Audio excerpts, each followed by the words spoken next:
Hello everyone, welcome to मां Saraswati classes Gorakhpur. आज हम लोग कॉन्टैक्टर कंट्रोल सर्किट के तीसरे लेक्चर के बारे में स्टडी करेंगे और इस लेक्चर में हम लोग जो है DOL स्टार्टर को 3 फेज इंडक्शन मोटर से किस तरीके से स्टार्ट किया जाता है उसके बारे में क्या करने वाले हैं, देखने वाले हैं। और यहाँ पर जनरली हम लोग क्या देखने वाले हैं, हम लोग जो है एक सिमेटिक डायग्राम उसका बनाने वाले हैं और पावर डायग्राम बनाने वाले हैं। ठीक है, तो अगर स्टार्टर की बात की जाए तो स्टार्टर होता क्या है। स्टार्टर आपका एक प्रकार का क्या होता है, डिवाइस होता है या एक ऐसा अरेंजमेंट होता है जो मोटर को स्टार्टिंग पीरियड में क्या करता है कि सुरक्षित तरीके से स्टार्ट करने का कार्य करता है। ठीक है, मोटर की कैपेसिटी के आधार पर स्टार्टर आपके निम्न प्रकार के होते हैं। जैसे अगर आपके पास 5 HP तक की मोटरें हैं, अगर आपके पास कितने HP तक की मोटरें हैं, अगर आपके पास जो है 5 HP तक की मोटरें हैं तो किस स्टार्टर का प्रयोग करते हैं, डायरेक्ट ऑनलाइन स्टार्टर का प्रयोग करते हैं। अगर मोटर की कैपेसिटी 5 HP से लेकर के 20 HP तक है तब हम लोग जो है किसका, स्टार डेल्टा स्टार्टर का हम लोग क्या करते हैं, यूज करते हैं। अगर मोटर की कैपेसिटी 20 HP से भी क्या हो जाए, अधिक हो जाए, तब हम लोग क्या करते हैं, हम लोग जो है ऑटो ट्रांसफॉर्मर स्टार्टर का क्या करते हैं, यूज करते हैं। तो बेसिकली हमको दो ही स्टार्टर के बारे में क्या करनी है, यहाँ पर स्टडी करनी है। ठीक है, तो हम जो है एक DOL स्टार्टर के बारे में देखेंगे और एक स्टार डेल्टा स्टार्टर के बारे में देखेंगे। ठीक है, तो ये तो हम जान गए कि स्टार्टर हमारा क्या होता है, क्योंकि आपको पता है कि स्टार्टिंग पीरियड में मोटर क्या करता है कि अपने रेटेड करंट का 5 से 7 गुना करंट अधिक लेता है। इस करंट को कम करने के लिए जो है हम एक ऐसा अरेंजमेंट करते हैं कि उससे हमारा क्या हो कि 3 फेज का इंडक्शन मोटर जो है हमारा स्टार्टिंग कंडीशन में कम करंट पर मतलब वहन करके जो है क्या कर सके कि सुरक्षित तरीके से स्टार्ट हो सके। ठीक है, तो अब देखो यानी कि आपको सबसे पहले क्या पढ़ना है, सबसे पहला आपका जो टॉपिक है वो है DOL स्टार्टर की सहायता से 3 फेज इंडक्शन मोटर को स्टार्ट करने के लिए उसका सिमेटिक डायग्राम और पावर डायग्राम को क्या करिए, समझाइए या उसका सचित्र वर्णन कीजिए या उसका चित्र बनाइए। ठीक है, तो आइए देखते हैं। जैसे मान लो कि मेरे पास क्या है, मेरे पास जो है एक 3 फेज का इंडक्शन मोटर है यहाँ पर। ठीक है, और यहाँ पर मेरे पास क्या थी, सप्लाई अवेलेबल थी। अब इसको जो है मान लो 5 HP का मोटर है तो DOL स्टार्टर तो लगाओगे ही लगाओगे। तो चलो एक मैंने क्या कर दिया कि यहाँ पर जो है DOL स्टार्टर लगा दिया। ठीक है ना, अब DOL स्टार्टर लगा दिए हुए तो इस DOL स्टार्टर को एक 3 फेज इंडक्शन मोटर के साथ जोड़ोगे और एक किसके साथ जोड़ोगे, सप्लाई के साथ जोड़ोगे। अब सप्लाई के साथ जोड़ने से पहले जो है आपको क्या करना पड़ेगा कि एक फ्यूज लगाना पड़ेगा और एक आपको मेन स्विच लगाना पड़ेगा। मेन स्विच के रूप में हम किसका इस्तेमाल कर रहे हैं, हम लोग जो है TPIC स्विच का इस्तेमाल कर ले रहे हैं। ठीक है, अच्छा उसके बाद अब ये जो DOL स्टार्टर है ये किन किन चीजों से मिल करके बना है उसको भी हम यहाँ पर क्या करने वाले हैं, देखने वाले हैं। तो देखो अब यहाँ पर अगर DOL स्टार्टर है तो भाई एक तो मुझको जो है भाई ये अरेंजमेंट ऐसा चाहिए ना कि ताकि मैं बटन दबाऊं तो 3 फेज इंडक्शन मोटर मेरा क्या हो जाए, स्टार्ट हो जाए।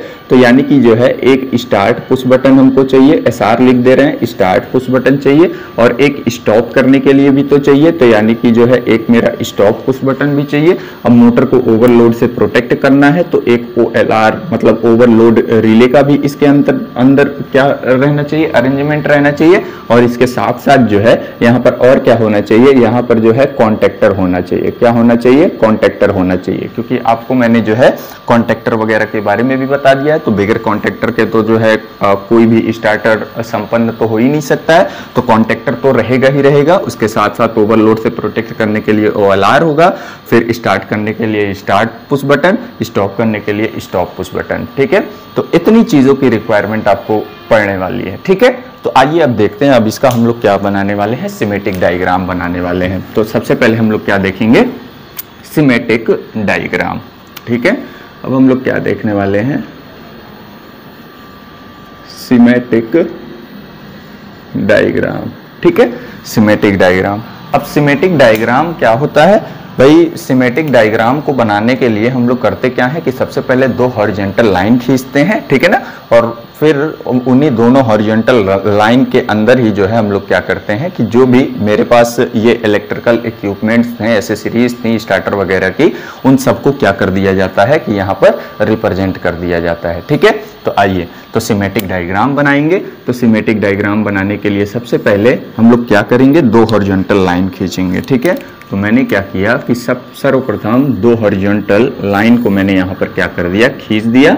अच्छा, अब इन दोनों हॉरिजॉन्टल लाइन का नामकरण किया जाता है। अब इसका जो नामकरण है, मतलब ये जो लाइन है फेज न्यूट्रल या फेज होगी, ये किस पर डिपेंड करता है, ये आपके जो है कॉन्टेक्टर की रेटिंग पर डिपेंड करता है कि कॉन्टेक्टर की रेटिंग क्या है या उसका स्पेसिफिकेशन क्या है। तो कॉन्टेक्टर मैंने ऐसा एज्यूम कर लिया है कि जो मेरे पास कॉन्टेक्टर है वो मेरे पास कौन सा है, वो मेरे पास सिंगल फेज का कॉन्टेक्टर है। मतलब क्या कि जो मेरे पास कॉन्टेक्टर होगा वो 230 वोल्ट और 50 हर्ट्ज का होगा। क्लियर है, 50 हर्ट्ज का होगा। तो मतलब इस कॉन्टेक्टर को ऑपरेट होने के लिए जो है हमको एक फेज एक न्यूट्रल की क्या पड़ने वाली है, रिक्वायरमेंट पड़ने वाली है। तो मैंने इसको एक फेज मान लिया और इसको मैंने क्या मान लिया, न्यूट्रल मान लिया। ठीक है, इसे कोई दिक्कत है नहीं है ना।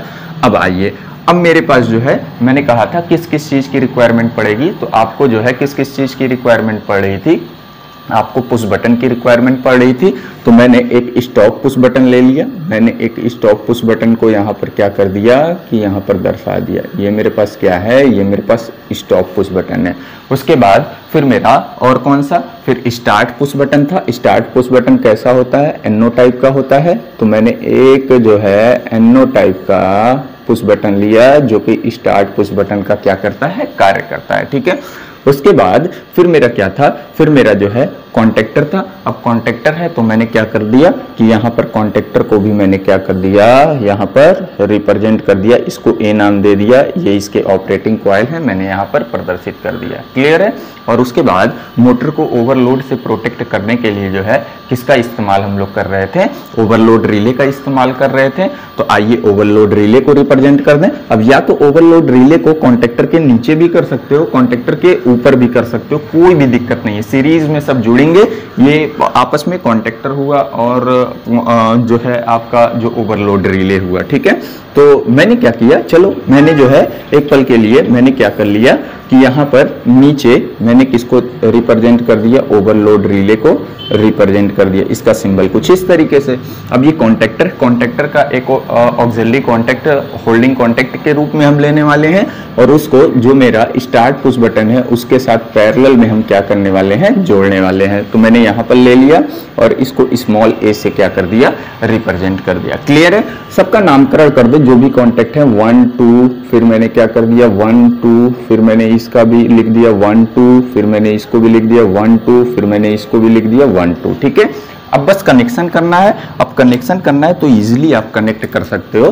फेज वायर से एक तार लाएं, स्टार्ट पुश बटन के एक टर्मिनल से जोड़ दिया, स्टार्ट पुश बटन के दूसरे टर्मिनल को, फिर मेरा स्टॉप पुश बटन के दूसरे टर्मिनल से एक तार लाएं, स्टार्ट पुश बटन के एक टर्मिनल से। अब स्टार्ट पुश बटन का जो एक टर्मिनल है उससे मैंने क्या कर दिया कि कॉन्टेक्टर के एक सिरे को कॉन्टेक्टर के दूसरे सिरे को ओवरलोड रिले से, ओवरलोड रिले का एक सिरा न्यूट्रल से जोड़ दिया।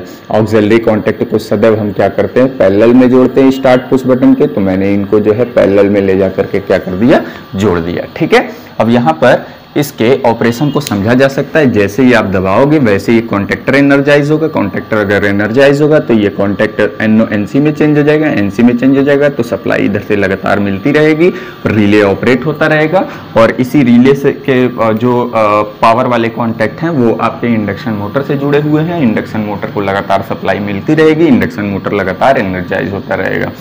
अब अगर ओवरलोड की कंडीशन में आ गई तो ये जो है आपका ऑपरेट होगा, यहाँ सर्किट ब्रेक होगी, सर्किट ब्रेक हो जाएगी तो ये जो है सप्लाई ब्रेक कर गई, सप्लाई ब्रेक कर गई तो थ्री फेज इंडक्शन मोटर को कोई सप्लाई नहीं मिलेगा, तो ओवरलोड से वो क्या हो जाएगा, प्रोटेक्ट हो जाएगा। ठीक है, तो ये इसका क्या दिख रहा है, ये जो डायग्राम दिख रहा है इसी को क्या बोला जाता है, सिमेट्रिक डायग्राम बोला जाता है। नामकरण भी आप लिख दीजिएगा। ये मेरे पास क्या है, ये मेरे पास जो है स्टॉप पुश बटन है, ये मेरे पास क्या है, ये मेरे पास जो है स्टार्ट पुश बटन है, ये मेरे पास क्या है, ये मेरे पास जो है कॉन्टेक्टर है, कितना 230 वोल्ट 50 हर्ट्ज। क्लियर है। ये मेरे पास क्या है, ओवरलोड रिले है, तो मैंने OLR से इसको क्या कर दिया, प्रदर्शित कर दिया। ठीक है, अब ये सिमेट्रिक डायग्राम बन गया। अब अगला नेक्स्ट हम क्या देखने वाले हैं, पावर डायग्राम देखने वाले हैं। ठीक है, तो पावर डायग्राम यानी कि जो है जो आपके पास मोटर वगैरह है उसका जो मेरे पास पावर कॉन्टैक्ट हैं या फिर जो भी मेरे पास कॉन्टैक्टर वगैरह हैं उनके साथ रियल में कनेक्शन वायर किस किस तरीके से जुड़ा हुआ है उसको हम क्या करते हैं कि यहाँ इस पावर डायग्राम की सहायता से रिप्रेजेंट करते हैं। तो आइए सबसे पहले हम लोग क्या करेंगे, तो पावर डायग्राम बनाना है। तो पावर डायग्राम बनाना है तो आपके पास एक R फेज होगा, एक Y फेज होगा, एक B फेज होगा। मैंने यहाँ R लिख दिया, यहाँ Y लिख दिया, यहाँ B लिख दिया और एक न्यूट्रल भी लेना पड़ेगा तो मैंने यहाँ पर एक न्यूट्रल भी ले लिया। ठीक है, अब देखो सबसे पहले यहाँ पर पावर लाइन जो आ रही होगी आपके पास, तो सबसे पहले फ्यूज में हम उसको लेकर के जाएंगे। तो सबसे पहले मैंने क्या किया कि तीनों फेज, क्योंकि फेज से ही आपका क्या लगा रहेगा के साथ सीरीज में फ्यूज कनेक्ट होगा, तो मैंने HRC फ्यूज ले लिया एक फेज के लिए। ठीक है, इसी प्रकार से फिर ये मेरा दूसरे फेज के लिए, फिर ये मेरा तीसरे फेज के लिए। ठीक है, अब फ्यूज के बाद उसके बाद मैं कहां पर लेकर के जाऊंगा, TPIC स्विच के पास लेकर के जाऊंगा। तो मैंने क्या किया कि यहां से TPIC स्विच से मैंने क्या कर दिया, संयोजित कर दिया। इतनी बातें समझ में आ रही हैं। अब TPIC स्विच के बाद फिर बताओ कि आपका कहां पर जाएगा, आपका जो है स्टार्टर में जाएगा और स्टार्टर में जो है सबसे पहले किसके पास जाएगा, कॉन्टैक्टर के पास जाएगा। देख रहे हो ना, कॉन्टैक्टर के पास जाएगा। तो मैंने क्या किया, क्योंकि इसी के तो पावर कॉन्टैक्ट होंगे ना या लाइन कॉन्टैक्ट होंगे, तो मैंने क्या किया कि यहाँ पर कॉन्टैक्टर को रिप्रेजेंट कर दिया इस तरीके से। मैंने यहाँ पर ये पावर कॉन्टैक्ट है मेरे कॉन्टैक्टर के, मैंने यहां पर क्या कर दिया, रिप्रेजेंट कर दिया, ये A है। ठीक है, अब इस कॉन्टैक्टर का एक ऑक्सिलरी कॉन्टैक्ट है, कौन सा, NO वाला, तो मैंने NO वाले को रिप्रेजेंट कर दिया। अच्छा, अब इस कॉन्टैक्टर का जो पावर कॉन्टैक्ट है, एक एक टर्मिनल अभी बचा हुआ है ना, फिर मैं ओवरलोड रिले के साथ संयोजित करूंगा। अब ओवरलोड रिले का भी जो है 3 आपके पास, उसका भी लाइन कॉन्टैक्ट होगा। तो मैंने क्या किया कि सबसे पहले ओवरलोड रिले के लाइन कॉन्टैक्ट को मैंने यहाँ पर रिप्रेजेंट कर दिया इस तरीके से। ठीक है, इस तरीके से ये लाइन कॉन्टैक्ट बन गया, लाइन कॉन्टैक्ट बन गया। उसके बाद सॉरी ये कॉन्टैक्टर है, उसके बाद ये इसका ऑपरेटिंग कॉन्टैक्ट बन गया। क्लियर है, अब इससे ले जा करके मैंने क्या कर दिया है, जोड़ दिया है। क्लियर, अब ओवरलोड रिले से फिर उसके बाद आपका कहां पर जाकर के जुड़ेगा, 3 फेज इंडक्शन मोटर से। तो यहां पर मेरा 3 फेज का इंडक्शन मोटर है, तो मैंने क्या किया कि 3 फेज इंडक्शन मोटर से ले जाकर के जोड़ दिया। ठीक है, उसके बाद अब देखो ये तो ऑक्सिलरी कॉन्टैक्ट है ना, स्मॉल a मैंने नाम दिया हुआ है, और ये जो है जो मेरे पास स्टार्ट पुश बटन होगा, स्टार्ट पुश बटन के साथ पैरेलल में कनेक्ट होगा। फिर उसके बाद मेरा एक क्या है, स्टॉप पुश बटन है, तो मैंने एक स्टॉप पुश बटन को मैंने यहाँ पर दर्शा दिया। क्लियर है, अब देखो अब बस जोड़ना है, तो आइए जोड़ते हैं, कनेक्शन करते हैं। तो ये तो आपका देखो ना, इसका कनेक्शन करना है तो सबसे पहले आपको करना क्या पड़ेगा, ये मेरे पास सबसे पहले अब सिमेटिक डायग्राम से ही देख करके हम क्या करने वाले हैं, बनाने वाले हैं। ठीक है ना, तो सिमेटिक डायग्राम को देख करके हम क्या करेंगे, यहाँ पर संयोजन करेंगे। तो सिमेटिक डायग्राम में एक फेज कोई भी, इसीलिए P लिखे हुए हैं, किसी भी एक फेज से जो है मैंने क्या किया, एक तार को उठाया और स्टार्ट पुश बटन वाले के पहले वाले सिरे से मैंने क्या कर दिया, संयोजित कर दिया। 1 2 1 2 करना चाहते हो तो कर लो ना, 1 हो गया, 2 हो गया, 1 हो गया, 2 हो गया, ये 1 हो गया, 2 हो गया, ये मेरा 1 हो गया, 2 हो गया, फिर ये मेरा 1 हो गया, 2 हो गया। क्लियर है। अच्छा, अब इसका दूसरा वाला देखो, स्टार्ट पुश बटन के पहले वाले से, ठीक है, फिर ये दोनों आपके किस में है, पैरेलल में है, तो मैंने क्या कर दिया, पैरेलल में जोड़ दिया। अब स्टार्ट पुश बटन से ही जो है कॉन्टैक्टर के पहले वाले टर्मिनल से मैंने निकाला और यहाँ पर निकालने के बाद कॉन्टेक्टर के पहले टर्मिनल से कॉन्टेक्टर के दूसरे टर्मिनल को ओवरलोड रिले के ऑपरेटिंग कॉन्टेक्ट के पहले सिरे से, अब ओवरलोड रिले का क्या बचा हुआ है, दूसरा वाला सिरा बचा हुआ है, तो इस दूसरे वाले सिरे को ले जा करके कहाँ से जोड़ा है, न्यूट्रल से जोड़ा है, तो मैंने क्या कर दिया कि न्यूट्रल से ले जा करके जोड़ दिया, ठीक है ना। तो ये जो डायग्राम आपको दिख रहा है वो आपको कौन सा दिख रहा है, ये मेरे पास जो है पावर डायग्राम दिख रहा है। क्या दिख रहा है, पावर डायग्राम दिख रहा है। अब देखो, अब इसके ऑपरेशन को समझो। सबसे पहले ये आपका क्या है, टीपीआईसी स्विच है, ठीक है ना, ये क्या है, टीपीआईसी स्विच है, ठीक है ना। तो जैसे ही ऑन करोगे अभी तो सप्लाई यहां तक आएगी, ब्रेक है तो इधर तो सप्लाई आएगी ही नहीं, लेकिन जैसे ही आप इसको यहां पर, ये मेरे पास स्टार्ट पुश बटन है, इसको जैसे ही दबाओगे वैसे ही आपका क्या होगा कि भाई यहां से एक सप्लाई आ रही है, आएगी यहां से एक, और इधर से आपका न्यूट्रल इधर से लगा हुआ है, तो ये कॉन्टेक्टर एनर्जाइज, कॉन्टेक्टर अगर एनर्जाइज तो ये जो ऑक्सिलरी कॉन्टेक्ट एनओ किस में चेंज हो जाएगा, एनसी में। तो अब सप्लाई लगातार इधर से बनी रहेगी, इधर से आती रहेगी, ये कॉन्टेक्ट आपके सारे के सारे क्या होने वाले हैं, क्लोज हो जाएंगे। क्लोज हो जाएंगे तो 3 फेज इंडक्शन मोटर को लगातार क्या रहेगा, सप्लाई मिलती रहेगी। तो इस प्रकार से जो है हम लोग क्या करते हैं, इसके पावर डायग्राम को बनाते हैं। कभी कभी पर पावर डायग्राम में आपका जो है ये चीजें जो आप ये पुश बटन वगैरह दिखा रहे हो, इन सब चीजों को रिप्रेजेंट नहीं किया जाता है, लेकिन मेरा मानना यह है कि अगर आप डायग्राम बना रहे हो तो हर एक चीज को क्या करो, रिप्रेजेंट करो, और उनका कनेक्शन भी प्रॉपर वे में करो, ताकि जो है जो एग्जामिनर रहे वो देखे तो वो समझ सके कि हाँ बच्चा जो है अच्छी तरीके से उसको समझा रहा है, जिससे कि वो फुल नंबर आपको क्या कर सके, दे सके, ठीक है। तो इसीलिए जो है कोई भी आधा अधूरा मत छोड़िएगा। आप जब भी डायग्राम बनाइएगा तो पूरा बनाइएगा, उसका हर एक प्रकार से जो है पूर्ण रूप से कनेक्शन को दिखाइएगा। क्लियर है। अब देखो, मेरे पास इधर जगह नहीं था, नहीं तो मैं इधर से लेकर के आता ताकि फिगर और साफ सुथरा दिखे, ठीक है। तो ये आपका हो गया सिमेटिक डायग्राम, और ये हो गया पावर डायग्राम किसका, डीओएल स्टार्टर की सहायता से 3 फेज इंडक्शन मोटर को स्टार्ट करने का। क्लियर है। तो आई होप यहां तक समझ में आया होगा। अगर इसमें किसी को भी कोई भी प्रॉब्लम हो रही हो तो प्लीज आप मुझसे जो है कॉल करके क्या कर सकते हैं, पूछ सकते हैं। तो इसमें किसी को कोई भी दिक्कत नहीं होनी चाहिए, ठीक है। अब आइए नेक्स्ट हम लोग देखते हैं कि नेक्स्ट जो आपका टॉपिक है वो क्या है। तो इसे मैं रब कर दे रहा हूं। देखिए बोर्ड छोटा है, इस वजह से जो है कुछ चीजें लिखी नहीं जा रही हैं, और जो भी जितने भी आप इलेक्ट्रिकल इक्विपमेंट एसेसरीज को रिप्रेजेंट कर रहे हो उन सबका नाम आप जरूर लिखिएगा। जैसे यहाँ पावर डायग्राम में मैंने लिखा नहीं है, लेकिन आप लिखिएगा जरूर से कि वो क्या था, फ्यूज यूनिट था, कॉन्टेक्टर था, ठीक है ना, ओवरलोड रिले था, पावर कॉन्टेक्ट था, ऑक्सिलरी कॉन्टेक्ट था, वो सब क्या करिएगा, रिप्रेजेंट कर दीजिएगा, ठीक है।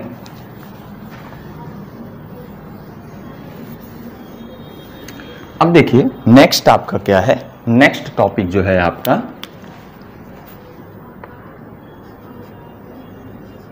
3 फेज इंडक्शन मोटर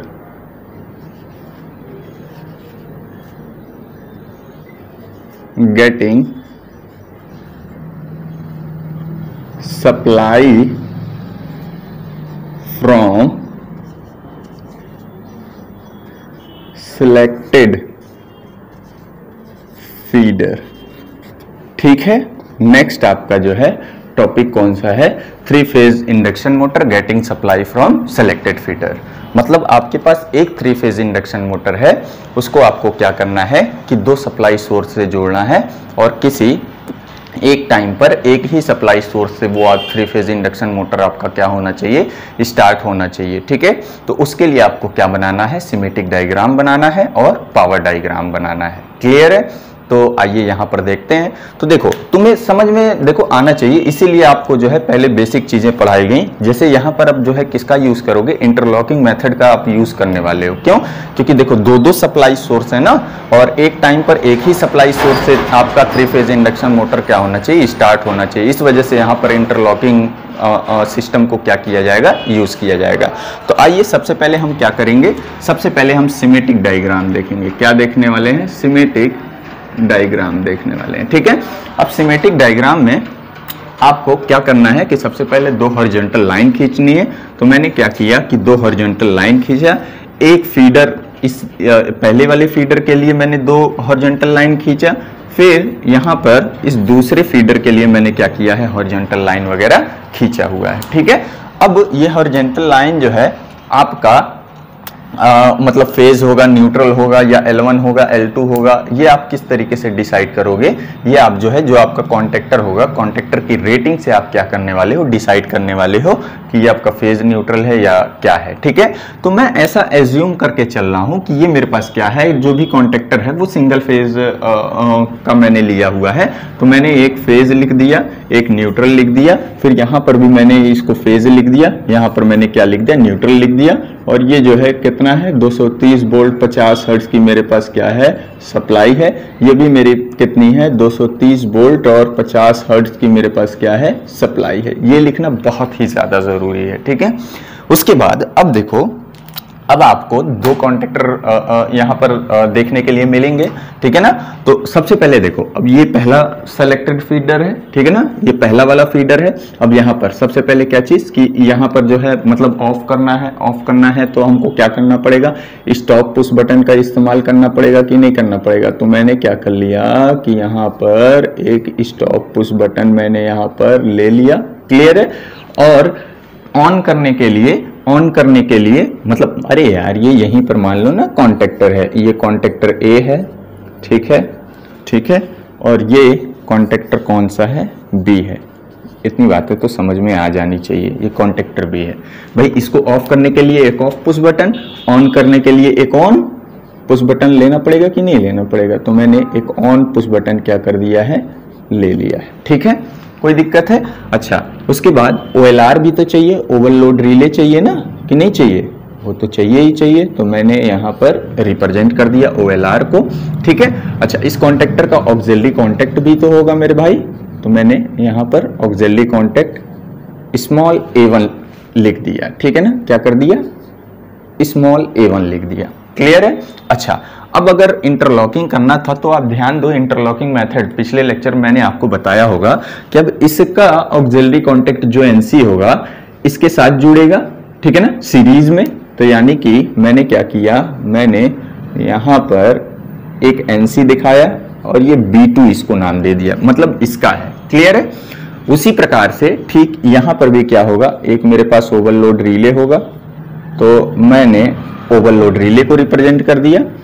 स्टॉप करने के लिए एक स्टॉप पुश बटन रिप्रेजेंट कर दिया, ऑन करने के लिए स्टार्ट पुश बटन लगा दिया, ऑक्सिलरी कॉन्टेक्ट चाहिए B1 लिख दिया, इंटरलॉकिंग करने के लिए NC कॉन्टेक्ट चाहिए पहले वाले कॉन्टेक्टर का, तो मैंने यहाँ पर क्या लिख दिया, A2 लिख दिया। ठीक है ना, यहाँ B2 यहाँ लिख दो। ठीक है, अब कनेक्शन करना है तो करो ना, क्या दिक्कत है भाई। फेज को एक सिरे को इससे, फिर इससे, ठीक है ना, फिर ऑक्सिलरी कॉन्टेक्ट पैरेलल में, तो मैंने पैरेलल में संयोजित कर दिया।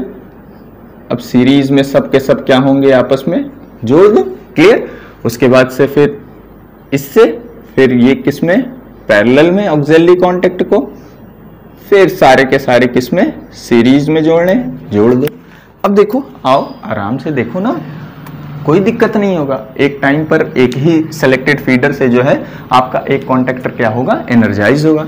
जैसे इसको दबाओगे ये एनर्जाइज होगा, ये अगर एनर्जाइज हुआ तो NO NC में चेंज हो जाएगा, लगातार ये एनर्जाइज होता रहेगा। और इसका ये NC इधर है तो ये क्या हो जाएगा, खुल जाएगा। अब इधर से कोई कितना भी अगर दबाता रहेगा तो एक टाइम पर केवल एक ही कॉन्टेक्टर क्या करेगा, वर्क करेगा। ठीक है, तो ये जो डायग्राम आपको दिख रहा है, यही डायग्राम आपका क्या कहलाता है, सिमेट्रिक डायग्राम कहलाता है। और अच्छा इसको बनाना है, और अच्छा अगर बनाना है तो आप कुछ मत करिए, आप जो है केवल और केवल डॉटेड से क्या करते हैं, क्या कर सकते हैं, रिप्रेजेंट कर सकते हैं कि भाई जैसे इसको दबाओगे तो ये वाला ओपन हो जाएगा, जैसे इसको दबाओगे तो ये वाला ओपन हो जाएगा।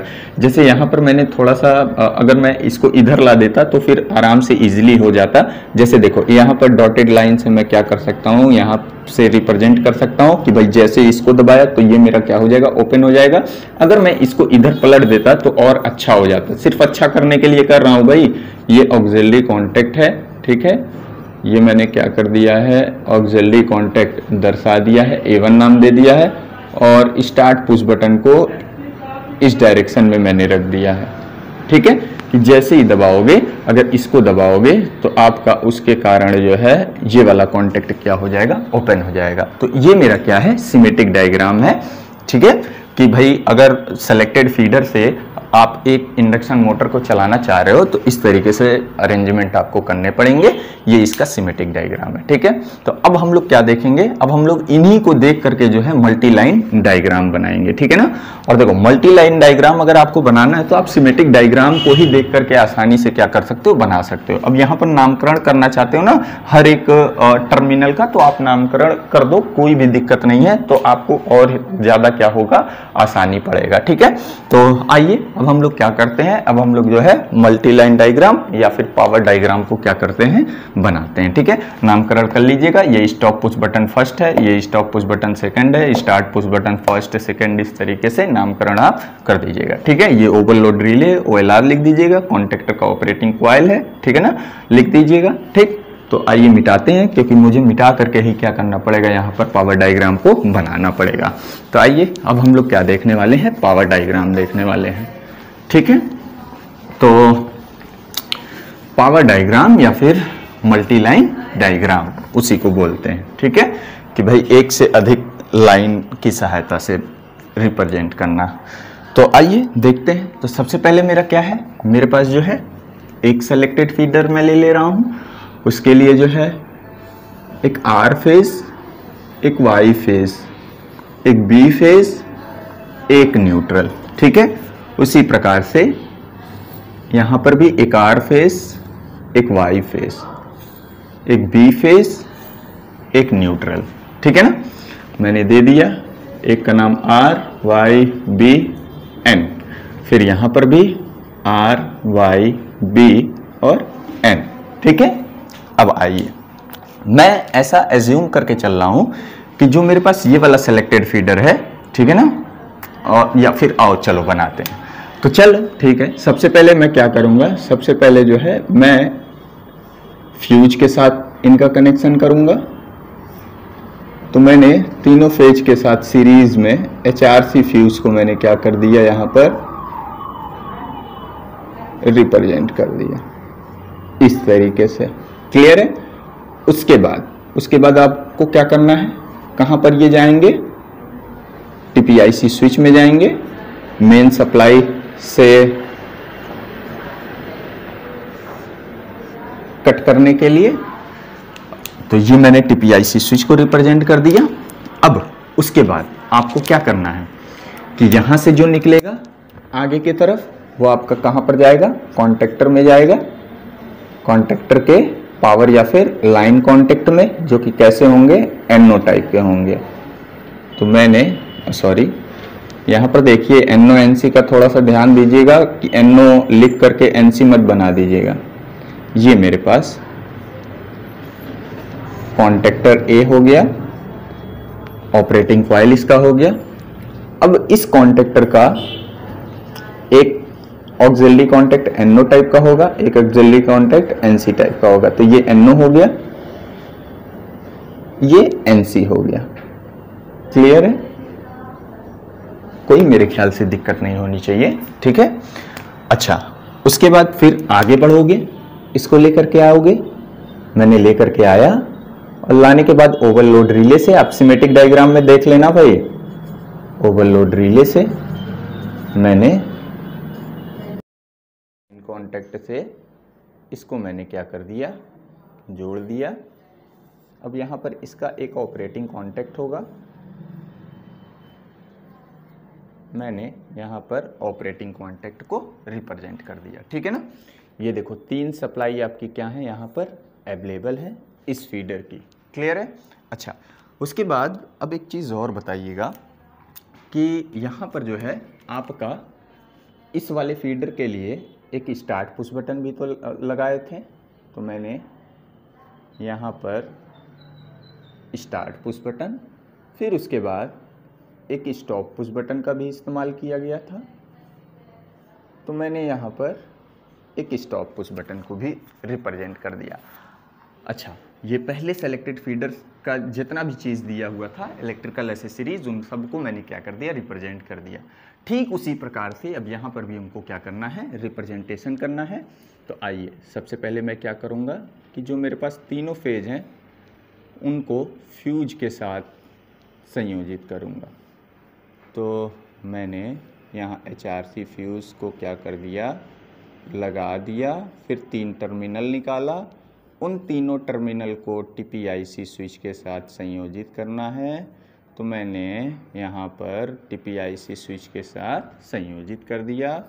फिर अब मुझे जो है कॉन्टेक्टर के साथ संयोजित करना है। तो मैंने क्या किया कि कॉन्टेक्टर के लाइन कॉन्टैक्ट से संयोजित कर दिया। ये लाइन कॉन्टैक्ट कैसे होंगे, नॉर्मली ओपन टाइप के होंगे। तो मैंने यहाँ पर क्या कर दिया, रिप्रेजेंट कर दिया। ये कॉन्टेक्टर मेरा क्या है, B है।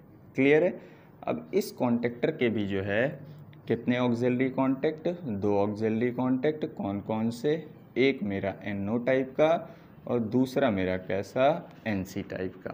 क्लियर है, मेरी बातें समझ में आ रही हैं। अब यहाँ पर इसका भी एक स्टार्ट पुश बटन रहेगा। तो मैंने एक स्टार्ट पुश बटन दर्शा दिया और एक स्टॉप पुश बटन रहेगा। तो यहाँ पर भी एक स्टॉप पुश बटन को मैंने क्या कर दिया, रिप्रेजेंट कर दिया। ठीक है। फिर अब यहाँ से फिर आगे की तरफ लाइन बढ़ाएंगे और ले जा कर के ओवरलोड रिले से हम क्या करने वाले हैं, संयोजित करने वाले हैं। तो मैंने ओवरलोड रिले के लाइन कॉन्टैक्ट से संयोजित किया और इसका एक ऑपरेटिंग कॉन्टैक्ट क्या रहेगा, निकला हुआ रहेगा और ये ऑपरेटिंग कॉन्टैक्ट हो गया। अब ये जो तीनों लाइन निकल रही हैं, यहाँ पर मेरे पास क्या है, 3 फेज का इंडक्शन मोटर रखा हुआ है, इससे ले जा कर के संयोजित कर दिया। क्लियर है। अच्छा, उसके बाद अब यहाँ से ये जो तीनों लाइन निकल रही थी पहले वाले फीडर की, इसको मैंने लाया और इनसे मैंने क्या कर दिया, सॉरी ये वाला देखिएगा किससे जुड़ा हुआ है, B वाला B से ही जुड़ा होना चाहिए। ठीक है। तो ये मैंने B से जोड़ दिया, B वाला मेरा कौन सा है, B से मैंने जोड़ दिया। उसके बाद ये वाला मेरा किससे है, Y वाला फेज है।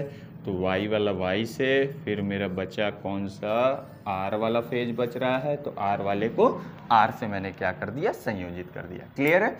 अच्छा, अब देखो नामकरण थोड़ा सा कर दो ना। ये A वाला है तो इसको बोलो, इसको मैंने क्या नाम दिया था, इसको मैंने A2 नाम दिया था। तो मैंने यहाँ पर लिख दिया A2। यहाँ पर क्या था, ये A1 वाला था, सॉरी, और थोड़ा सा ऊपर लिख दोगे या यहाँ लिख दो A2। ये कौन वाला है, A1। ठीक है।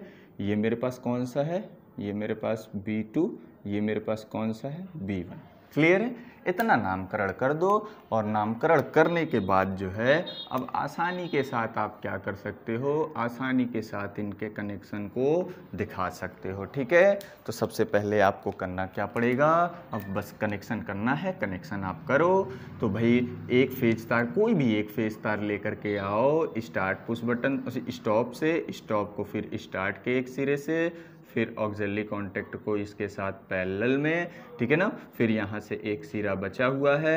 अब ये आपका कहाँ पर जा रहा था, ये आपका जो है जो दूसरा वाला कॉन्टैक्टर था, दूसरे वाले कॉन्टैक्टर के ऑक्सिलरी कॉन्टैक्ट NC वाले जो थे उसके एक सिरे से जोड़ रहा था। तो मैंने लेकर के आया, लेकर के आने के बाद इसके एक सिरे से जोड़ दिया। अब इसका एक सिरा बच रहा था, उसको फिर ये यहाँ पर मेरा जो पहला वाला कॉन्टैक्टर था उस कॉन्टैक्टर के एक सिरे से क्या करना था, जोड़ना था। तो मैंने क्या कर दिया, ले जा कर के जोड़ दिया। अब कॉन्टैक्टर का दूसरा सिरा मेरा जो है ओवरलोड रिले के एक कॉन्टैक्ट से ओवरलोड रिले का जो दूसरा वाला सिरा है उसको आपको क्या करना पड़ेगा, उसको एक न्यूट्रल के साथ ले जा कर के संयोजित कर देना पड़ेगा। ये मेरा कनेक्शन हो गया पहले वाले का। अब दूसरे वाले का करना है, दूसरे वाले का करना है तो भैया आपको क्या करना पड़ेगा, सबसे पहले फिर से वही सिमेट्रिक डायग्राम को ही देख करके मैं बना रहा हूँ। ठीक है ना। ये मेरे पास R फेज, ये Y फेज, ये B फेज, ये न्यूट्रल। ठीक है। तो मैं क्या करूँगा कि सबसे पहले जो है मेरा एक कोई भी फेज मैंने उठाया, उस फेज से जो है मैंने क्या किया कि स्टॉप से, स्टॉप का एक टर्मिनल को स्टार्ट से, उसके बाद ये ऑक्सिलरी कॉन्टैक्ट के साथ पैरेलल में। अब देखो यहाँ पर निकला एक तार और निकालेंगे और एक तार निकालने के बाद जो है फिर मैं क्या करूँगा कि जो मेरे पास पहला कॉन्टेक्टर का ऑक्सिलरी कॉन्टैक्ट जो NC वाला है उसके एक सिरे से अब इसका दूसरे सिरे को फिर क्या करना है कि मेरे पास जो कॉन्टेक्टर होगा इस कॉन्टेक्टर के मतलब B वाले कॉन्टेक्टर के एक ऑपरेटिंग कॉइल से अब इसका दूसरा वाला यहाँ ओवरलोड रिले इसी के ओवरलोड रिले के एक टर्मिनल से फिर इसके दूसरे टर्मिनल को ले जा करके फिर किससे जोड़ने वाले हैं न्यूट्रल से ले जा करके जोड़ने वाले हैं। तो इस तरीके से जो है ये आपका ओवरऑल क्या हो चुका है डायग्राम पूर्ण रूप से संपन्न हो चुका है। इसी डायग्राम को हम क्या बोलते हैं पावर डायग्राम बोलते हैं। ठीक है ना। इसमें पूरा का पूरा कनेक्शन आपको क्या किया गया है दिखाया गया है जबकि बुक में पूरे कनेक्शन को रिप्रेजेंट नहीं किया गया है। ठीक है ना। तो आप जब भी एग्जाम में आएगा आप क्या करिएगा जो मैं सिखा रहा हूं आप उसी को बनाइएगा। ठीक है ना। आप ये जो डायग्राम है मैंने सिमेटिक डायग्राम को ही देख करके बनाया। आप सिमेटिक डायग्राम से इसको अगर समझेंगे कि कैसे कैसे जुड़ा हुआ है तो वो खुद ब खुद क्या होता जाएगा जुड़ता हुआ चला जाएगा। मेरे पास बोर्ड छोटा था इस वजह से सिमेटिक डायग्राम को बगल में रख करके मैं समझा नहीं पाया। मैंने क्या किया कि डायरेक्ट जो है पावर डायग्राम को बनाया। बट आप जो है क्या करिएगा सिमेटिक डायग्राम बना लीजिएगा। उसी सिमेटिक डायग्राम को देख करके फिर आप क्या करिएगा यहाँ पर जो है आप पावर डायग्राम को बनाइएगा। अब आप इसके ऑपरेशन को भी इजीली क्या कर सकते हैं समझ सकते हैं। मेरे पास बोर्ड छोटा है इस वजह से जो है मुझको दिखाने में थोड़ा सा दिक्कत होगा। आप इसको आसानी से समझ सकते हैं। जैसे देखिए यहाँ से ये तो भाई ये ऑपरेटिंग कॉइल को एक फेज एक न्यूट्रल चाहिए तभी जा करके ये ऑपरेट होगा। ठीक है। एक न्यूट्रल तो इसको यहाँ पर तो मिल रहा है लेकिन फेज जो है फेज देखो फेज अगर आप देखोगे तो यहाँ से देखो ये पहले वाले कॉन्टेक्टर का ये इधर से होते हुए फिर ये इससे होते हुए जो है फिर इधर से होते हुए यहाँ से देखो ब्रेक है। अगर ब्रेक है ये ठीक है अगर ये ब्रेक है तो आपका ये कॉन्टेक्टर तो एनर्जाइज नहीं होगा। जब दबाओगे तभी जा करके जो है ये आपका यहाँ से सप्लाई आएगी और इधर से ये यहाँ पर जाएगी और इधर से न्यूट्रल मिलेगा तब ये एनर्जाइज होगा। प्लंजर को पकड़ करके खींचेगा तब जा करके सप्लाई जो है इधर से सप्लाई आपकी मैंने क्या कर दिया ऑन कर दिया हुआ है तब सप्लाई आपकी आगे की तरफ आते हुई जो है 3 फेज इंडक्शन मोटर को आएगी। क्लियर है। तो इस तरीके से होगा। ठीक। अगर आप इसको दबा रहे हो तो इसका जो यहाँ पर NC वाला है ये आपका ओपन हो जाएगा। अगर ये ओपन हो गया तो इधर से फिर अगर दबाओगे दूसरे वाले फीडर से push button start push button को तो ये कभी भी ऑपरेट नहीं होगा। ठीक है। तो ये डायग्राम आपका पावर डायग्राम है। आई होप आपको समझ में आया होगा। अगर नहीं समझ में आता है तो आप क्या कर सकते हैं कि आप कॉल करके पूछ सकते हैं। ठीक है। Thank you very much.